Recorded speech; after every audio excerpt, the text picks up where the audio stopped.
Hello and welcome to the Red Men TV. It's player ratings after Leicester and Liverpool played out a 1-1 draw at Anfield. I'm going to start with the goalkeeper, who shocked me at times during that game. You know, it was Leicester when he tried the turn, wasn't it, away from home, and we ended up conceding that goal. There were some nervous moments with Alisson in that game. I think, you know, I don't think he can do anything about the goal. I think he's caught a little bit flat-footed, but then there's a man free 3 yards in front of him to play the ball into the back of the net, and I think, yeah, wasn't so confident with Alisson with the ball at his feet. Loved the header outside the area and then running down the wing and stuff like that. That sound.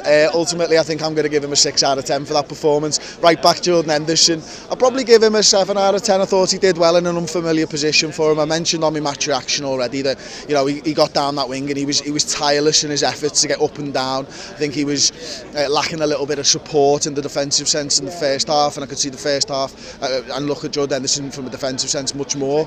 Second half, you saw him more encamped in their area, trying to get balls into the box and stuff, and I think he did a decent job. Centre half, Joel Matip. I thought he was good. I thought it was a 7 out of 10 performance from Joel again. I thought, you know, he was very good in the tackle. He picked up a yellow card. I think he probably had to pick up a yellow card. Fouled Vardy on about the halfway line. When Vardy actually maybe would have been getting in on goal with the speed that he's got, you'd be worried about that. So I'm happy with that yellow card, to be honest with you. Thought he did well after that. He gets a couple of touches on for tackles in the area, stuff like that. So yeah, sound with him. Virgil Van Dyck. For the most part, thought he was absolutely superb again.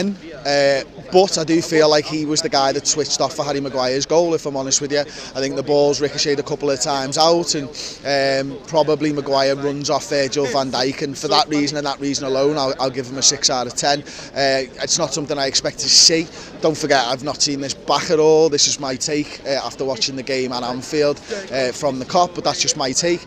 I could be wrong. You know, I'll look at it again. I'll watch the game tomorrow, and I might revise this somewhere on the redmentv.com.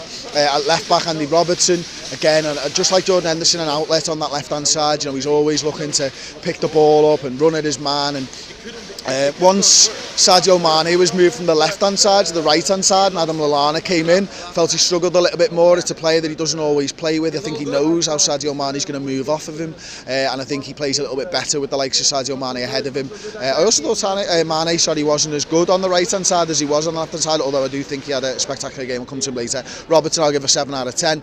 In the middle of the park, Naby Keita, I'm going to give him a 7 out of 10. I was impressed with his performance there.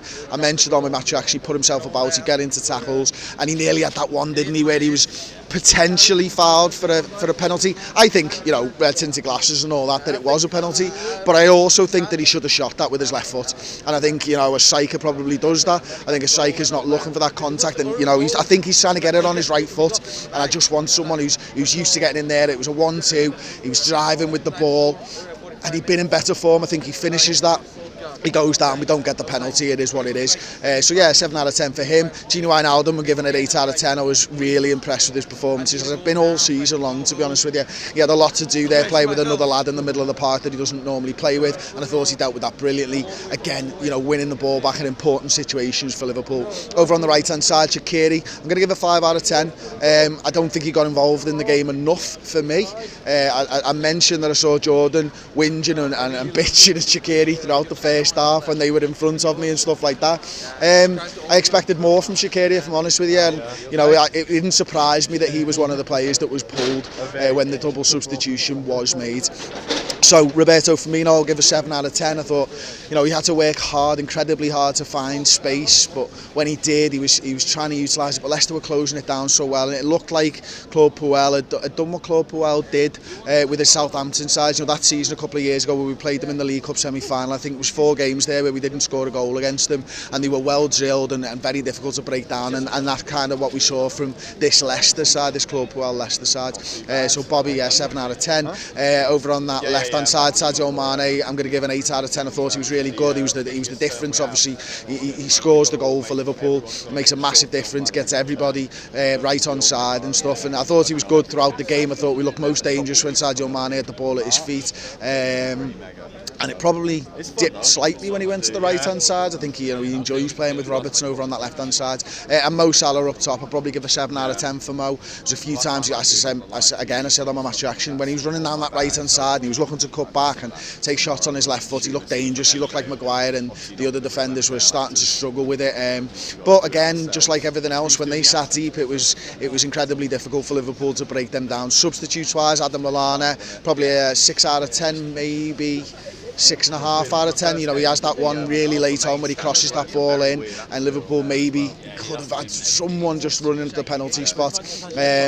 Looked a little bit off the pace, maybe, but again, he's not played football, has he? I think he's a good player with a good touch, and he needs more minutes in his legs, doesn't he? Fabinho, probably 6, 7 out of 10, something like that again.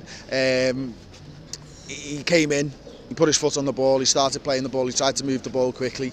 I think we tired a little bit, and Daniel Sturridge was probably the last player. Is he the last player, Sound? 6 out of 10 for Daniel Sturridge. For me, he has that one shot, doesn't he, after that great tackle by the number 38, whatever his name is.